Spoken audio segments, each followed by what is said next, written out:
All right, my people, good day to you all, beautiful farmers out there, practicing farmer, intending farmers, all kinds of farmer, middlemen, marketers, field farmers. I greet you all. So in this video I'm going to be discussing some frequently asked questions about piggery.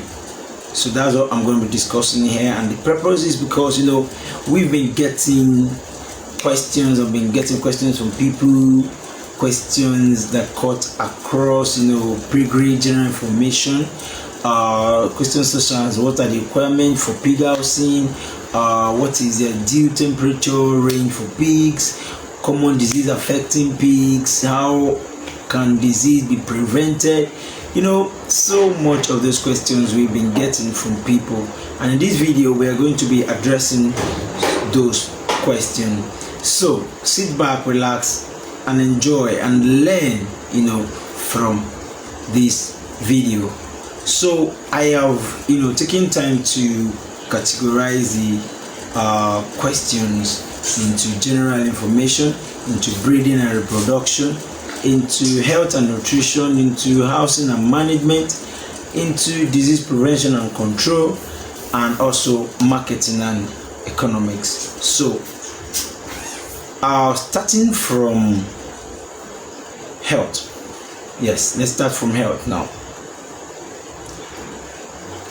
Question one under health and nutrition is, what vaccination do pigs need? Yes, this question is a very important question to ask by someone. Yes, what vaccination do pigs need? He wanted to venture into piggery and he wanted to be fully ready, so that he could get the injections, the drugs,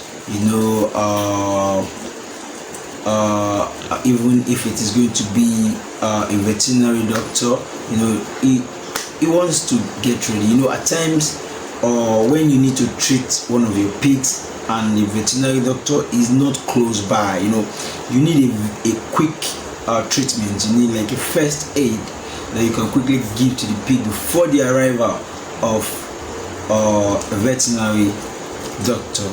So what vaccination do pigs need?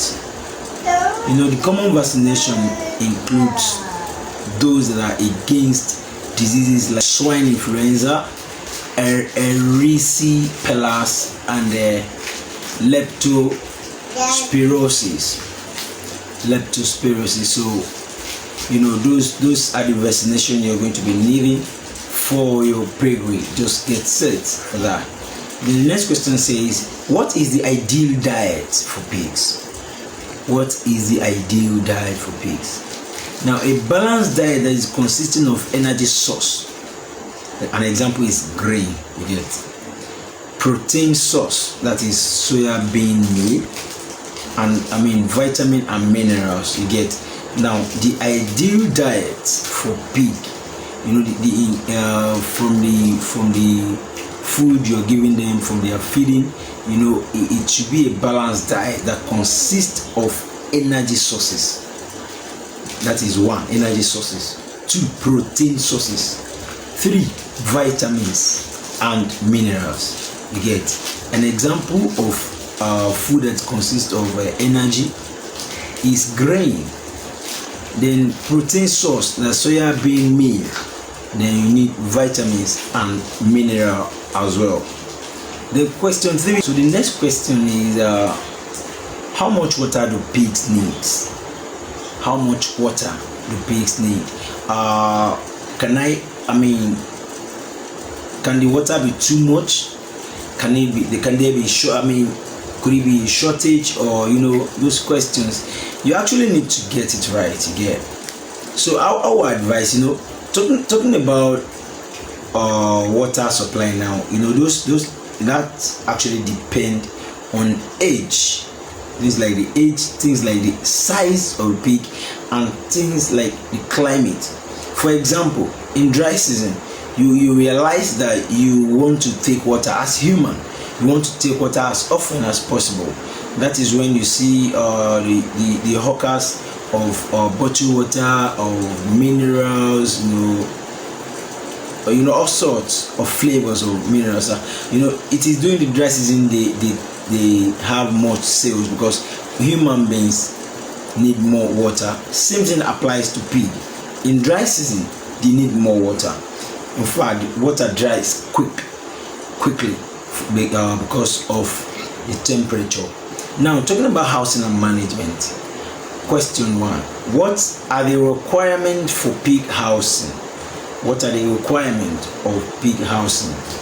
Now, I usually don't advise farmers to go for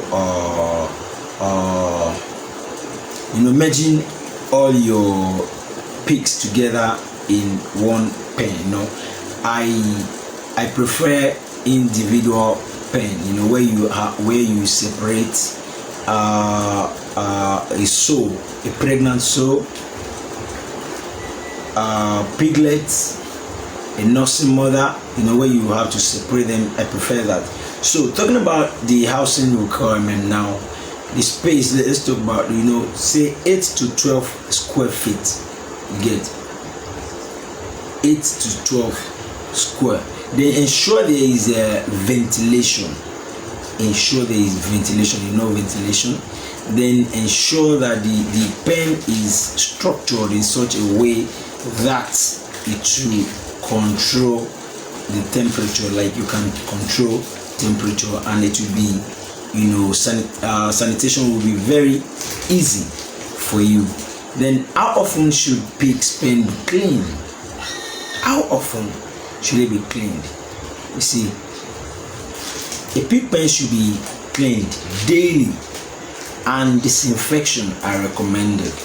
When you're cleaning their pen, you need to also apply disinfectant. So now, how often should pig pen be cleaned? Pig pen should be cleaned daily. And when you're cleaning, ensure you're applying disinfectant. You get, make sure you apply something that will disinfect the environment when you're cleaning them. Yeah. Now the next question is, what is the ideal temperature range for pigs? 10 degrees Celsius to 24 degrees Celsius. Now talking about disease prevention and control, what are the common diseases affecting pigs? I think that question came up under health and nutrition, so it's still popping up again under disease prevention and control. So someone is now asking, what are the common diseases that affect pigs? Number 1 is swine influenza, like I mentioned earlier, pneumonia, and gastro. These are medical terms. Sorry, it might not flow, in pronunciation. So pneumonia, swine influenza, and gastrointestinal diseases. Yes. So the next question is, how can disease be prevented in piggery? Yes, how can it be prevented? This is a very, very important question. How can disease be prevented? Through vaccination, 1, through biosecurity measures, 2, and through proper sanitation. Now, I want to rearrange it. Number 1 way you can prevent disease in piggery is proper sanitation. Ensure the environment is clean. Proper sanitation, ensure the environment is clean. 2, biosecurity measure. 3, through vaccination. You must have a planned, scheduled vaccination. There are some people would say they vaccinate their pigs on a weekly basis. Some would say 2 weeks interval. Some would say on a monthly basis. So the ways which disease can be prevented in piggery are through proper sanitation, through biosecurity measures, and through vaccination. Vaccination. You need to always vaccinate your pigs. Now the next question is, what are biosecurity measures in piggery? What are biosecurity measures? There are practices like restricting access, using protective gear, and maintaining cleanliness. Those are biosecurity measures in piggery. Restricting access, that is, you don't allow just anybody to gain access into your piggery. Most of the time human can walk into your piggery with disease that can affect your pigs. So biosecurity measures, restricting access is one of the measures. Then maintaining cleanliness. Now going to breeding and reproduction. Now, what is the question? Number one question on that is, what is the ideal breeding age for pigs? What is the ideal breeding age for pigs?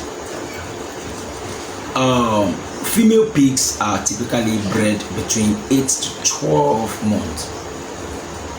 8 to 12 months. While boars, male, they are used for breeding between 10 to 14 months. Then another question is, how often do pigs breed in a year?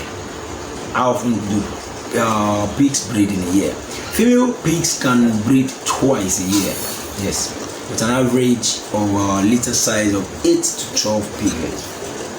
8 to 12 piglets. That is, if you maintain good biosecurity measure, if your pen is usually clean, and then you give them a balanced diet meal, such as we have discussed earlier. That's a balanced diet consisting of energy source, protein source, vitamins, and mineral. Yes.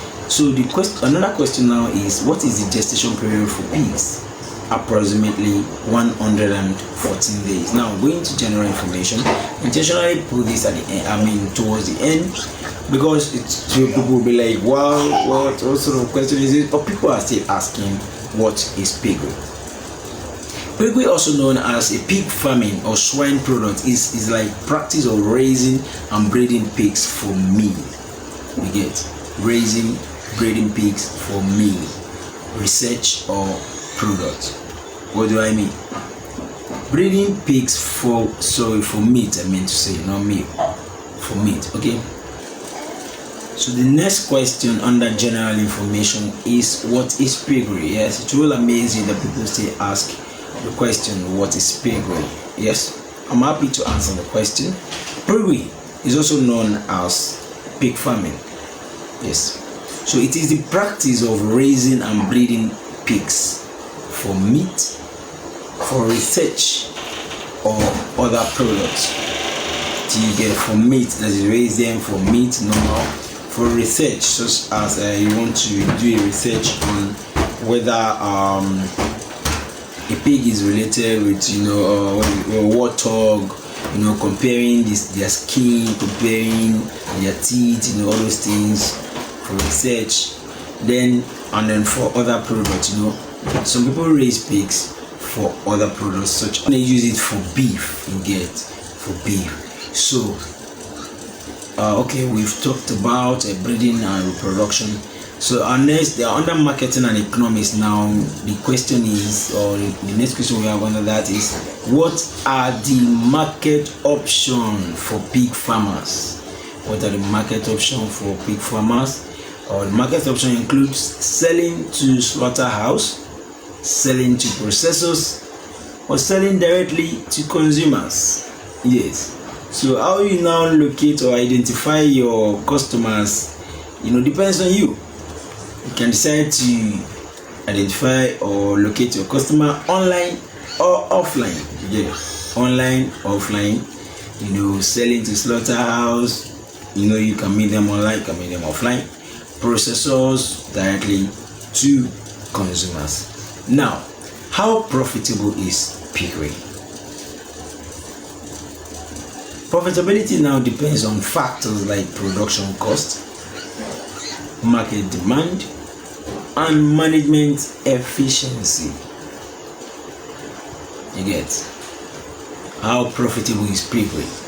The profitability of piggery depends on factors like number one, production cost. Production. How much does it cost you to raise 20 piglets? How much does it cost you? It will amaze you that it might cost you, say, $2,000 to raise 20 piglets, and another farmer raising the same number of piglets, which is 20, spent less than $1,500. And the two of you are going to meet in the market.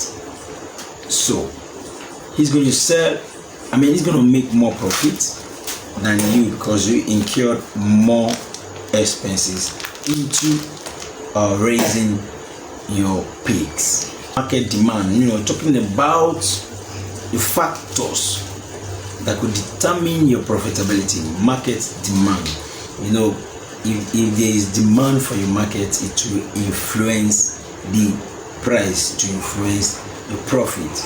And then management efficiency. How efficiently did you manage your pen? How efficiently did you manage your piggery? So all that will determine your profitability.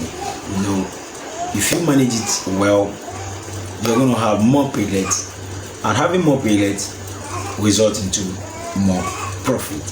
Then last question under marketing and economy. And lastly, what government regulations apply to piggery? Regulations vary by country or regions, but often include animal welfare, environment, and health standards.